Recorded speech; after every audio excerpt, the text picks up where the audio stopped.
हरे कृष्ण। सभी तिथियों, सभी व्रतों और सभी मासों में श्रेष्ठ है भगवान श्री कृष्ण का परम प्रिय अधिक मास, जिसे भगवान ने अपना नाम देकर समस्त महीनों में सर्वोच्च स्थान प्रदान किया। इसे पुरुषोत्तम मास के नाम से जाना जाता है। यह कार्तिक मास से भी अधिक श्रेष्ठ है और अनंत गुना पुण्य फल प्रदान करने वाला, पापों से मुक्त करने वाला मास है। यह कोई साधारण महीना नहीं, बल्कि एक दिव्य काल है जो प्रत्येक 3 वर्ष बाद आता है। इसका पुण्य कभी समाप्त नहीं होता। शास्त्रों में वर्णन मिलता है कि इस पवित्र मास में भगवान के नाम का जप, स्मरण, कथा का श्रवण, दान, जप, तप और भक्ति करने से मनुष्य के अनेक जन्मों के पाप नष्ट हो जाते हैं। विशेष रूप से पुरुषोत्तम मास की कथा सुनना अत्यंत आवश्यक माना गया है। कथा भगवान की लीलाओं का अमृत है। जब कोई श्रद्धा से इन कथाओं को सुनता है तो उसका मन पवित्र होता है, बुद्धि निर्मल होती है और जीवन में छिपे हुए दुख धीरे धीरे दूर होने लगते हैं। कहा जाता है कि जहां पुरुषोत्तम मास की कथा सुनाई जाती है, वहां स्वयं अदृश्य रूप से उपस्थित होकर भगवान भक्तों को आशीर्वाद देते हैं। इस परम दुर्लभ अधिक मास में कथा श्रवण, दान, स्नान, हरि कीर्तन तथा दीप दान करने से सुख, शांति और समृद्धि आती है तथा भक्त के हृदय में भक्ति का दीप प्रज्वलित हो उठता है। पुरुषोत्तम मास की लोक कथा के अनुसार एक समय की बात है, एक बूढ़ी माई थी। उनके एक बेटा और एक बहू थी। बूढ़ी माई बहुत ही धार्मिक प्रवृत्ति की महिला थी। हर तीसरे वर्ष पुरुषोत्तम मास आने पर वे स्नान, व्रत और दान करती थीं। एक बार पुरुषोत्तम मास में उनके बेटे बहू ने उनसे कहा, मां, तुम हर बार पुरुषोत्तम मास में स्नान, दान आदि करती हो, इसका कोई पुण्य भी मिलता है? मेरी शादी को 5 वर्ष हो गए हैं, आज तक तुम्हारा पोता नहीं हुआ और न ही मेरी कोई अच्छी नौकरी लगी। बूढ़ी माई बोली, बेटा, अब मैं पुरुषोत्तम भगवान से मिलकर पूछूंगी कि मेरे स्नान दान का पुण्य कब मिलेगा। अब मैं घर तभी वापस लौट आऊंगी। अब बूढ़िया माई जय हो पुरुषोत्तम भगवान की, जय हो पुरुषोत्तम भगवान की करती हुई अपने घर से चली। रास्ते में उन्हें एक कौड़ी मिला। उसने बूढ़ी माई से पूछा, बहन, तुम कहाँ जा रही हो? बूढ़ी माई बोली, मैंने अपने पूरे जीवन काल में हर तीसरे वर्ष आने वाले पुरुषोत्तम मास का स्नान, व्रत, दान आदि किया है, लेकिन मेरे बेटे बहू कहते हैं कि इसका कोई पुण्य नहीं मिलता। मैं पुरुषोत्तम भगवान से मिलकर यही पूछूंगी कि मुझे उसका फल कब मिलेगा। तब कौड़ी बोला, बहन, यदि तुम्हें पुरुषोत्तम भगवान मिले तो उनसे मेरे भी दुख का निवारण पूछना। मुझे 15 वर्ष की उम्र से ही कौड़ हो गया है, ये मुझे किस बात की सजा मिल रही है? बूढ़िया माई बोली, जरूर पूछूंगी। ये कहकर वह जय हो पुरुषोत्तम भगवान की, जय हो पुरुषोत्तम भगवान की कहते हुए आगे बढ़ चली।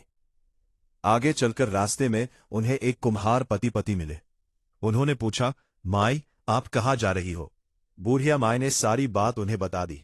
वे बोले, माई, क्या तुम हमारे दुख का भी निवारण पुरुषोत्तम भगवान से पूछोगी? हमारी आजीविका का एकमात्र साधन यह मटका बनाना है। पिछले 3-4 वर्षों से हमारे चाक पर फोटे मटके बन रहे हैं। कुछ बच भी जाते हैं तो पकाते समय फूट जाते हैं। ऐसा क्यों हो रहा है, यह जरूर पूछना। बूढ़ी माई बोली, जरूर पूछूंगी। ऐसा कहकर वह जय हो पुरुषोत्तम भगवान की, जय हो पुरुषोत्तम भगवान की कहती हुई आगे बढ़ी। रास्ते में उन्हें एक सांप मिला और बोला, बूढ़िया माई, मैं तुम्हें डसूंगा। बूढ़िया माई बोली, तुझे अगर मुझे डसना है तो डस लेना, लेकिन अभी मैं पुरुषोत्तम भगवान से मिलने जा रही हूं। उनसे मिलकर जब वापस आऊंगी तब मुझे डस लेना। तब सांप बोला, माई, अगर तुम्हें पुरुषोत्तम भगवान मिले तो मेरे भी दुख का निवारण पूछना कि मेरी नागिन हर साल अंडे देती है, लेकिन एक भी सपुला जिंदा नहीं रहता। बूढ़िया बोली, मैं जरूर पूछूंगी। जय हो पुरुषोत्तम भगवान, जय हो पुरुषोत्तम भगवान कहती हुई आगे चली।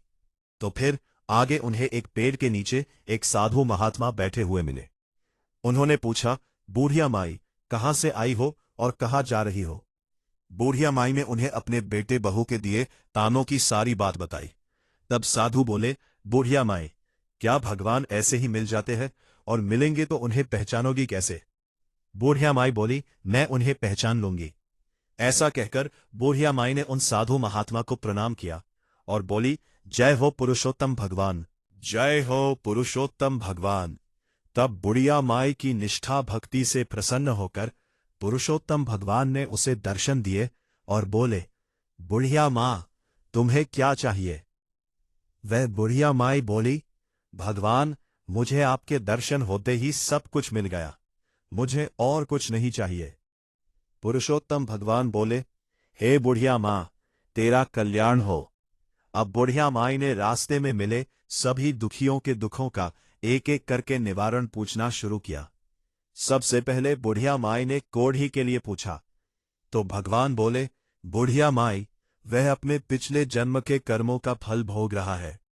पिछले जन्म में वह एक राजा था और वह अपने राज्य के कई लोगों को बिना अपराध के दंड देता था, इसीलिए उसे कोढ़ हो गया है। तुम मेरे चरणों की धूल ले जाओ और उसकी कोढ़ पर लगा देना, वह ठीक हो जाएगा। फिर बुढ़िया माई ने कुम्हार के दुख का निवारण पूछा, तो भगवान बोले, एक बार कुम्हार पति पत्नी के पास एक गरीब माता पिता अपनी लड़की के विवाह के लिए कलश लेने आए थे। पैसा ना होने के कारण उन्होंने उन्हें कलश नहीं दिया। इस कुम्हार पति पत्नी को उन गरीब माता पिता का दोष लगा है। अगर कुम्हार अपने 100 अच्छे मटके किसी प्याऊ में दान कर दे तो उसका दुख दूर हो जाएगा।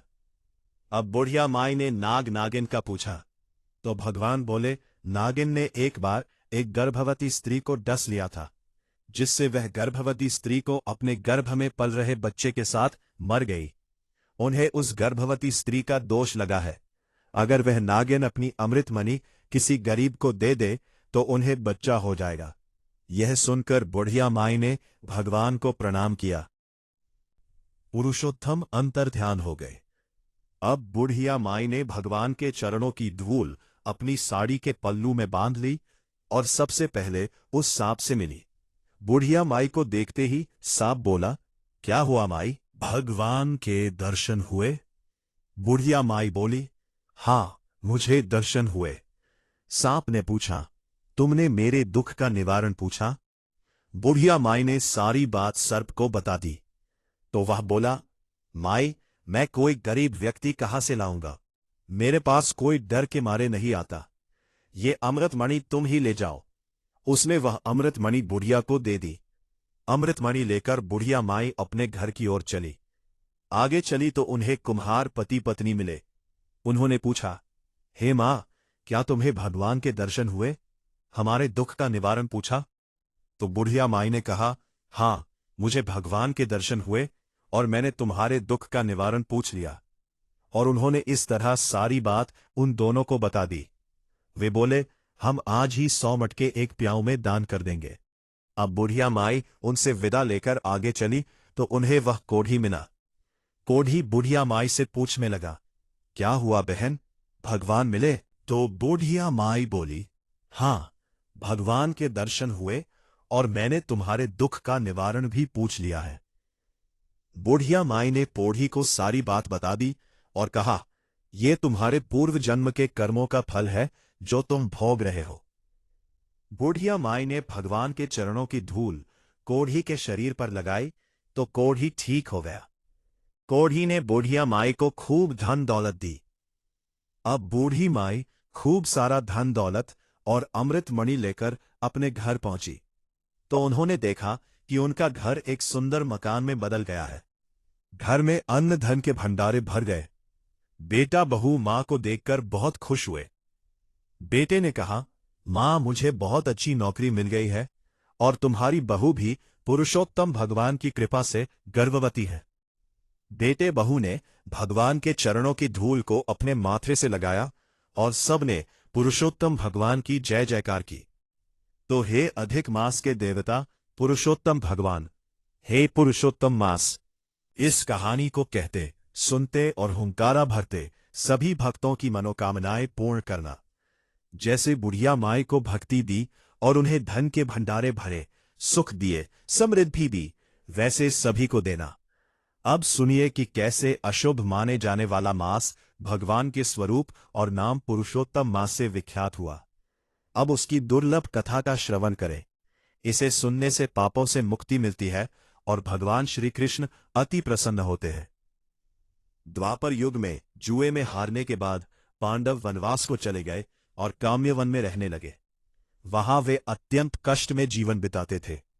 कंदमूल और फल खाकर धूल से ढके शरीर और बड़े बालों के साथ वे तपस्वियों की तरह जीवन जी रहे थे।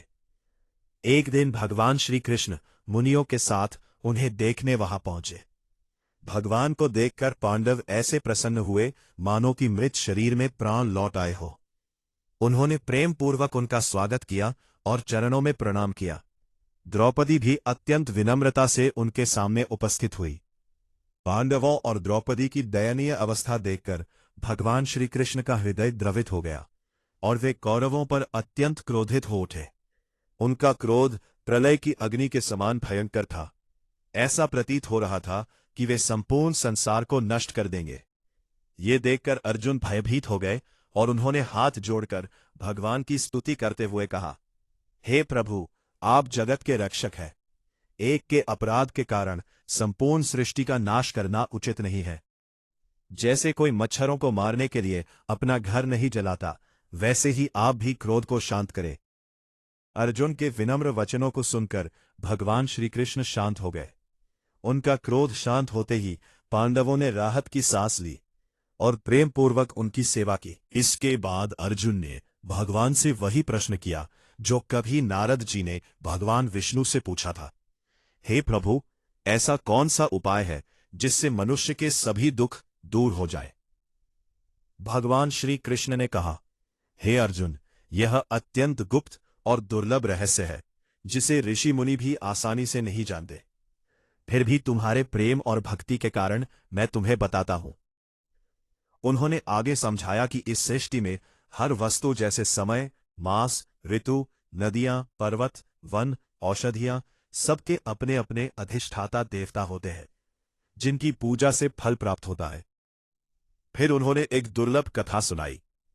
एक बार एक अधिक मास उत्पन्न हुआ, लेकिन उसमें सूर्य की संक्रांति न होने के कारण सभी लोगों ने उसे तुच्छ और अशुभ मान लिया।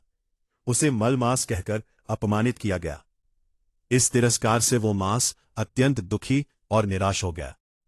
अंततः वो भगवान विष्णु की शरण में बैकुंठ पहुंचा। वहां भगवान को दिव्य सिंहासन पर विराजमान देखकर उसने अश्रुपूर्ण नेत्रों से साष्टांग प्रणाम किया।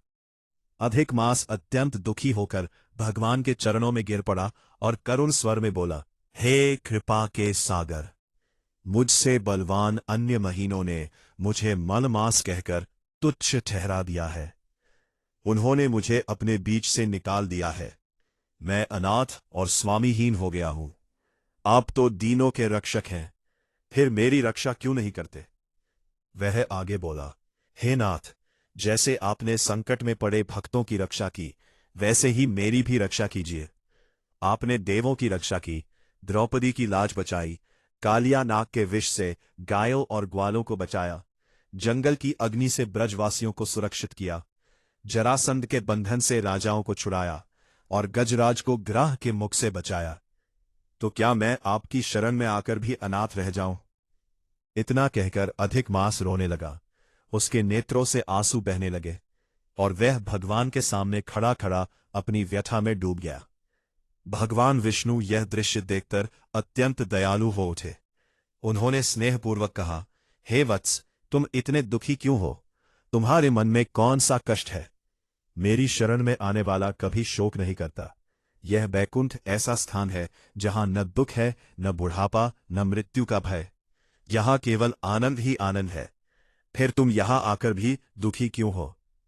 भगवान के ऐसे वचन सुनकर अधिक मास ने कुछ धैर्य धारण किया और गहरी सांस लेते हुए बोला, हे प्रभु, आप सर्वज्ञ हैं, आपसे कुछ भी छिपा नहीं। फिर भी मैं अपनी व्यथा कहता हूं। संसार के सभी काल, घड़ी, मुहूर्त, दिन, रात, पक्ष और अन्य मास सबके अपने अपने स्वामी हैं, इसलिए वे सम्मानित हैं। परंतु मेरा कोई नाम नहीं, कोई स्वामी नहीं, कोई स्थान नहीं। इसी कारण सभी मुझे तुच्छ समझते हैं और शुभ कार्यों में मुझे वर्जित कर देते हैं। वह और भी दुखी होकर बोला, लोग मुझे मलमास कहकर अपमानित करते हैं, कहते हैं कि मैं अशुभ हूं, त्याज्य हूं और सभी कार्यों में बाधा डालने वाला हूं। इस अपमान से मेरा हृदय टूट गया है। अब मुझे जीने की इच्छा नहीं है। ऐसे निंदित जीवन से तो मृत्यु ही श्रेष्ठ है, मैं मर जाऊंगा। ऐसा कहते कहते वह अचानक भगवान के चरणों में गिर पड़ा। यह देखकर वहां उपस्थित सभी गण और पार्षद आश्चर्यचकित रह गए। भगवान श्री हरि का हृदय करुणा से भर गया। वे मेघ के समान गंभीर और चंद्रमा की किरणों के समान शीतल वाणी में उसे शांत करते हुए बोले, हे प्रिय, धैर्य रखो, मैं तुम्हारे दुख का निवारण अवश्य करूंगा। जब अधिक मास अत्यधिक दुखी होकर भगवान के चरणों में गिर पड़ा और मूर्छित हो गया, तब भगवान के संकेत से गरुड़ उन्हें अपने पंखों से हवा करने लगे। कुछ ही क्षणों में अधिक मास को चेतना आई। वह पुनः विलाप करते हुए बोला, हे प्रभु, मेरी रक्षा कीजिए, मैं आपके शरण में आया हूं, आप मेरी उपेक्षा क्यों कर रहे हैं। उसकी करुण पुकार सुनकर भगवान विष्णु दयालु हो उठे। उन्होंने स्नेह से कहा, हे वत्स, उठो, धैर्य रखो, शोक मत करो, तुम्हारा दुख अब दूर होगा। यह कहकर भगवान कुछ क्षण विचार में डूब गए और फिर बोले, अब तुम मेरे साथ चलो, मैं तुम्हें उस दिव्य लोक में ले चलता हूं जहां स्वयं भगवान श्री कृष्ण पुरुषोत्तम निवास करते हैं। वही तुम्हारे दुख का निवारण करेंगे। उसके बाद भगवान विष्णु अधिक मास का हाथ पकड़कर उसे गोलोक ले गए ताकि वह स्वयं श्री कृष्ण के दर्शन कर सके और अपनी पीड़ा से मुक्त हो सके। यह दृश्य अत्यंत दिव्य और अद्भुत था। जब भगवान विष्णु ने अधिक मास की पीड़ा श्री कृष्ण भगवान के सामने रखी, तब गोलोकनाथ श्री कृष्ण जी ने अत्यंत करुणा और प्रसन्नता से कहा, हे विष्णु जी, आपने बहुत अच्छा किया जो इस मलमास को यहां ले आए।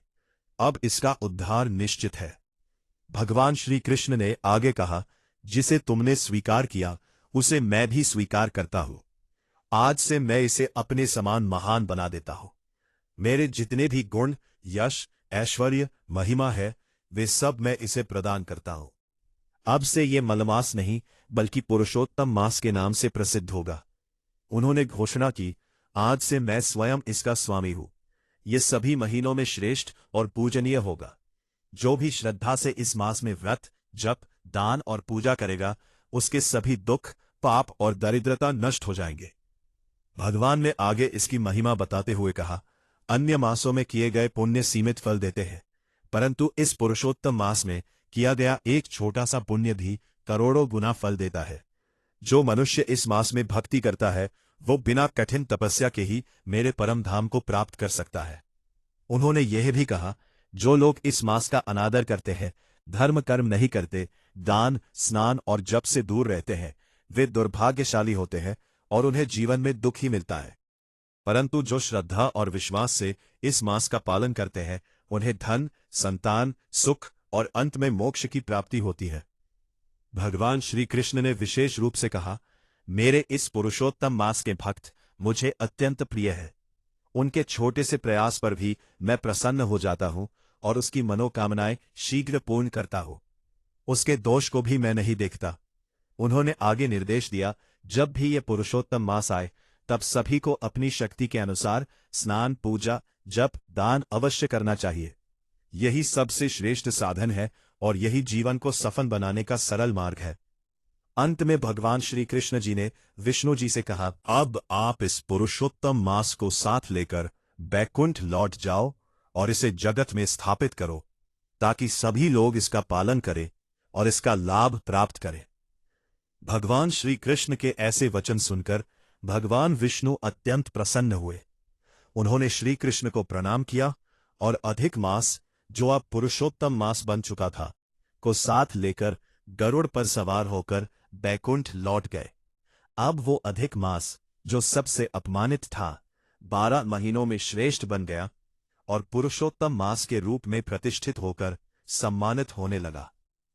उसके बाद भगवान श्री कृष्ण ने आगे पांडवों की ओर देखकर कहा, हे युधिष्ठिर, ऐसा प्रतीत होता है कि वनवास के समय आप लोगों ने पुरुषोत्तम मास का अनादर किया। इसी कारण आप इतने दुखों को भोग रहे हैं। भय, शोक और विपत्तियों में फंसे रहने के कारण आपने इस पवित्र मास का महात्म्य नहीं समझा। उसके बाद भगवान श्री कृष्ण द्रौपदी के पूर्व जन्म की कथा सुनाते हैं। उन्होंने कहा, पूर्व जन्म में द्रौपदी एक महात्मा मेधावी ऋषि की अत्यंत सुंदर और गुणवान पुत्री थी। वह रूप, विद्या और नीति में निपुण थी।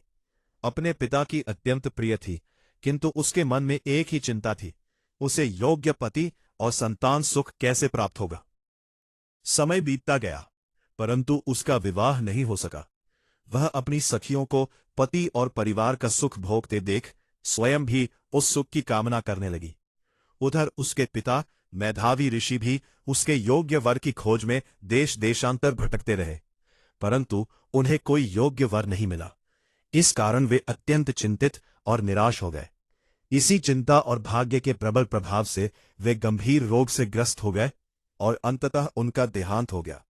मृत्यु के समय उन्होंने भगवान श्री कृष्ण का स्मरण किया, जिससे भगवान के दूत उन्हें अपने साथ दिव्य लोक में ले गए। अपने पिता की मृत्यु देखकर वह कन्या अत्यंत दुखी हो गई। वह विलाप करने लगी, हे पिताजी, अब मैं अनाथ हो गई हूं। मेरी रक्षा कौन करेगा? मेरा पालन पोषण कौन करेगा? वह अपने पिता के शरीर को गोद में लेकर रोती रही। उसका करुण विलाप सुनकर आसपास के मुनि वहां आए। उन्होंने विधिपूर्वक मेधावी ऋषि का अंतिम संस्कार किया। फिर वे कन्या को समझाकर अपने अपने आश्रम लौट गए। अब वह कन्या अकेली दुख से व्याकुल होकर उसी वन में रहने लगी। पिता के वियोग का दुख उसे भीतर ही भीतर जलाता रहा। वह न तो ठीक से खा पाती थी, न ही शांत रह पाती थी। जैसे बछड़े के वियोग में गाय व्याकुल हो जाती है, वैसे ही वह शोक में डूबी रहती। संयोग से महान तपस्वी दुर्वासा ऋषि वहां पधारे। वे अत्यंत तेजस्वी, क्रोधी किंतु दयालु ऋषि थे, जिनकी महिमा स्वयं देवताओं तक में प्रसिद्ध थी। जिन्हें देखकर कन्या के मन में आशा की किरण जागी। कन्या ने अत्यंत श्रद्धा और विनम्रता से दुर्वासा ऋषि का स्वागत किया। अर्घ्य, पाद्य और वन में उपलब्ध फल फूल से उन्हें पूजा की। उसने उन्हें प्रणाम करते हुए कहा, आज उसका जीवन धन्य हो गया, क्योंकि एक महान संत उसके द्वार पर आए हैं। उसने यह भी कहा कि शायद उसके पिता के पुण्यों के कारण ही ये सौभाग्य उसे प्राप्त हुआ है। दुर्वासा ऋषि उसके सेवा भाव और विनम्रता से अत्यंत प्रसन्न हुए। उन्होंने उसे आशीर्वाद देते हुए कहा कि वह एक श्रेष्ठ कुल की धर्मपरायण और पुण्यात्मा कन्या है। उसके पिता का तप सफल हुआ, जो उसे ऐसी कन्या प्राप्त हुई। तब कन्या ने अपने हृदय का सारा दुख उनके सामने प्रकट किया। उसने कहा कि वह अनाथ है, उसका कोई सहारा नहीं, और विवाह न होने के कारण उसका जीवन अधूरा रह गया है। उसे यह भय सता रहा है कि यदि शीघ्र विवाह न हुआ तो उसका जीवन व्यर्थ हो जाएगा। उसकी तरुण वाणी सुनकर दुर्वासा ऋषि का हृदय द्रवित हो गया। यद्यपि वे स्वभाव से क्रोधी थे, परंतु भीतर से अत्यंत दयालु थे। उन्होंने कन्या के दुख को समझा और उसके कल्याण के लिए उपाय सोचने लगे। करुणावश दुर्वासा ऋषि ने ब्राह्मणी पुत्री से कहा, हे पुत्री, आने वाले कुछ समय में पुरुषोत्तम मास आने वाला है। ये मास अत्यंत पवित्र और शुद्ध है। इस मास में अगर तुम व्रत और नियमों का पालन करके भगवान श्री हरि की उपासना करोगी तो तुम्हारे सारे कष्टों का अंत हो जाएगा। लेकिन उस ब्राह्मण पुत्री को दुर्वासा ऋषि की बातों में विश्वास नहीं हुआ। उसने कहा, सभी जानते हैं कि अधिक मास मलमास है, जो सबसे अशुभ है। फिर भी आप इस मास का इतना अधिक गुणगान कर रहे हैं। इससे तो आप मेरी समस्याओं को और बढ़ाना चाहते हैं। ये सुनकर दुर्वासा ऋषि को बहुत क्रोध आया, लेकिन उस कन्या की दुर्दशा को देखकर ऋषि ने अपने क्रोध पर नियंत्रण किया और वे क्रोधित होकर बिना श्राप दिए वहां से चले गए। पुरुषोत्तम मास का इस प्रकार अपमान करने के कारण इस ब्राह्मण पुत्री का सारा सौंदर्य और संपत्ति धीरे धीरे क्षीण हो गया, और यही ब्राह्मण पुत्री अगले जन्म में द्रौपदी बनकर राजा द्रुपद के यहां प्रकट हुई। पिछले जन्म में द्रौपदी द्वारा पुरुषोत्तम मास का अपमान किए जाने के कारण उसे अनेकों कष्टों का सामना करना पड़ रहा था। भगवान श्री कृष्ण ने पांडवों से कहा, यदि आप सभी आने वाले पुरुषोत्तम मास का नियम पूर्वक पालन करेंगे और व्रत करेंगे तो अवश्य ही आप सबके कष्टों का अंत हो जाएगा। प्रिय भक्तों, उसके बाद हम सब जानते हैं कि पांडवों ने नियम पूर्वक पुरुषोत्तम मास का पालन किया और कुछ ही समय में महाभारत के युद्ध में उनकी विजय हुई तथा उन्हें राजपाट और सभी सुखों की प्राप्ति हुई। मेरे प्यारे दोस्तों, अगर आपको ये कहानी पसंद आई है तो कृपया हमारे चैनल दर्पण को सब्सक्राइब कर लें और इस कहानी को लाइक और शेयर करें। आप अपनी राय कमेंट बॉक्स में दे सकते हैं, जो हमारी प्रस्तुति को बेहतर करने में सहायक होगा।